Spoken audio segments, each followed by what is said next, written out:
దర్శకులతోటి. అయితే నాకు డేట్లు ఇచ్చారు, నా మెజర్మెంట్స్ తీసుకున్నారు, నేను వెయిట్ చేస్తాను కానీ నా పేరు లేకుండా మరొకరి పేరుతోటి ఆ అనౌన్స్మెంట్ అయ్యేసరికి ఎక్కడ డిసప్పాయింట్మెంట్ వచ్చింది.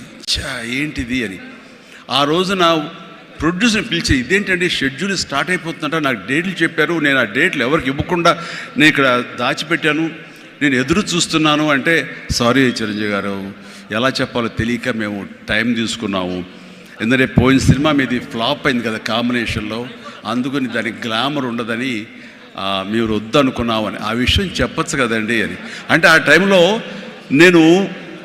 నేను నాతో సినిమా చేస్తే సినిమా ఫెయిల్ అవుతుందని ఒక బ్యాడ్ ఇది నా మీద స్ప్రెడ్ అయ్యే అవకాశాలు ఉన్నాయి. ఈరోజు సోషల్ మీడియా, ఆ రోజు ఇంత మీడియా లేదు కాబట్టి కానీ, లేదంటే ఎంత బ్యాడ్ అయ్యేదంటే, నన్ను తిరిగి ఇతనితోటి ఎవరైనా చేస్తే సినిమా ఫెయిల్ అవుతాయి, ఇది ఒక ఐరన్ లెగ్ అనే పరిస్థితి వచ్చేసరికి ఎక్కడో మళ్ళీ జంకాను. కానీ గ్రద్దలాగా నాకు అనుకూలంగా ఉన్నటువంటి అవకాశాల పవనాల్ని అదునుగా చూసుకుని నేను ఎదిగాను. దాన్ని పాజిటివ్గా తీసుకున్నాను.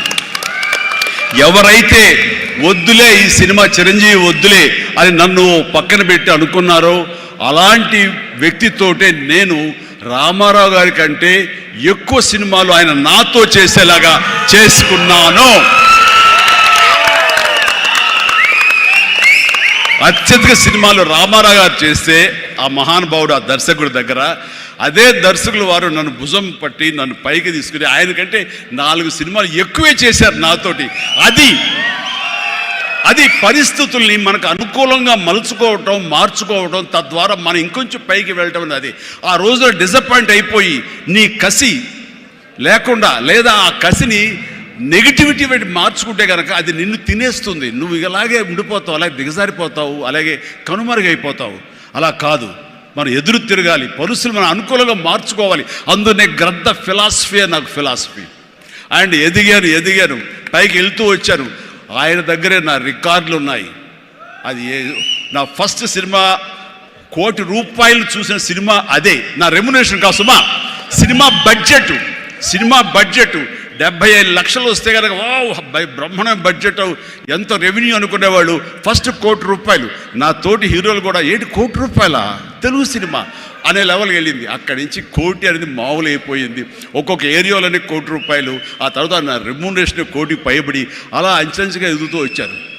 నేనేమంటానంటే, మీ బలం మీ పాజిటివ్ థింకింగ్, మీ బలం మీ కన్విక్షన్, మీ బలం మీ ధ్యేయం నుంచి పక్కదారి పట్టకపోవటం.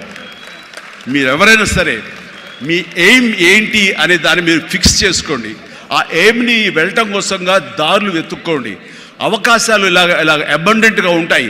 వాటిల్లో మనకు కావలసిన అవకాశాలు, మన ధ్యేయానికి లక్ష్యానికి దగ్గరగా ఉండే అవకాశాలు మనకి పాపపై కనపడుతుంటాయి.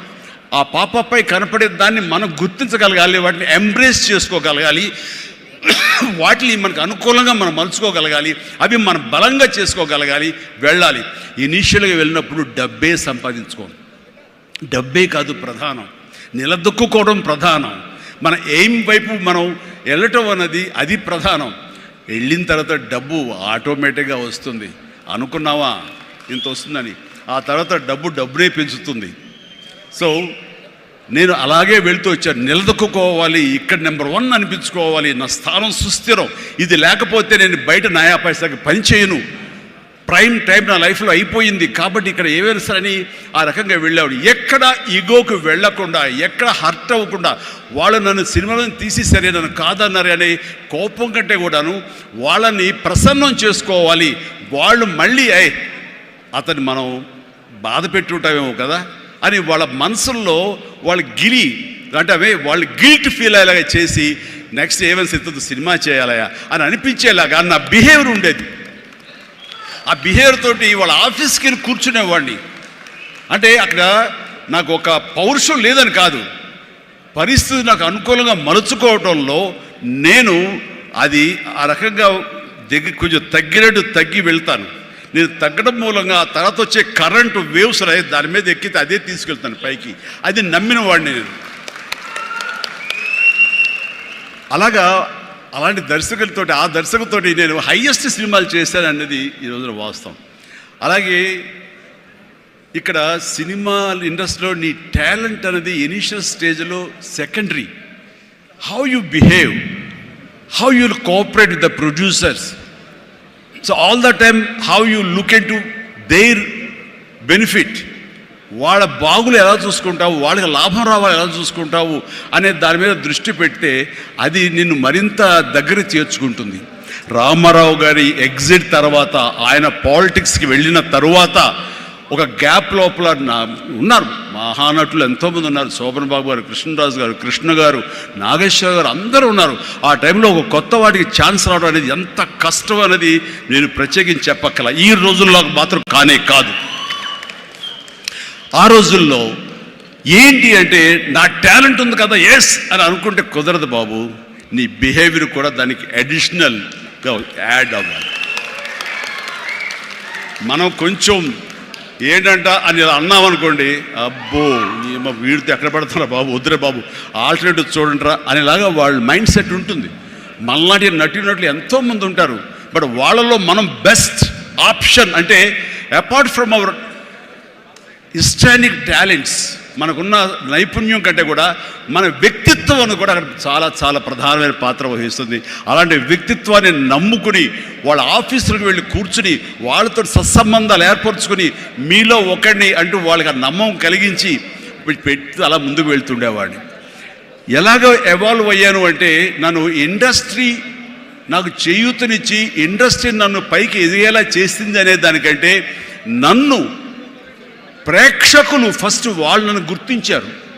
ఇండస్ట్రీ గుర్తించలేదు, ప్రేక్షకులు గుర్తించారు, ప్రేక్షకులు చేయూతనిచ్చారు. అందుకనే ప్రేక్షకుల పట్ల నాకు ఎప్పుడూ కృతజ్ఞత ఉంటుంది.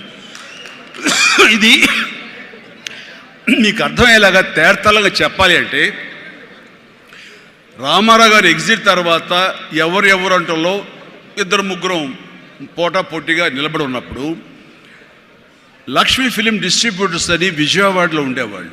అప్పట్లో ఇప్పట్లాగా బయింగ్ అలాంటివి లేవు. ఏరియాల వైజ్ కొనటం సినిమాలు లేవు, బయర్ సిస్టమ్ లేదు, ఓన్లీ డిస్ట్రిబ్యూషన్. అంటే డిస్ట్రిబ్యూటర్ అనేవాళ్ళు బెజవాడ నుంచి వచ్చి ఎవరెవరు ఏ సినిమాలు తీస్తారు, కథలు నచ్చితే కనుక ఆ కథకి ఇంత బడ్జెట్ ఇచ్చేవాళ్ళు. ఆ బడ్జెట్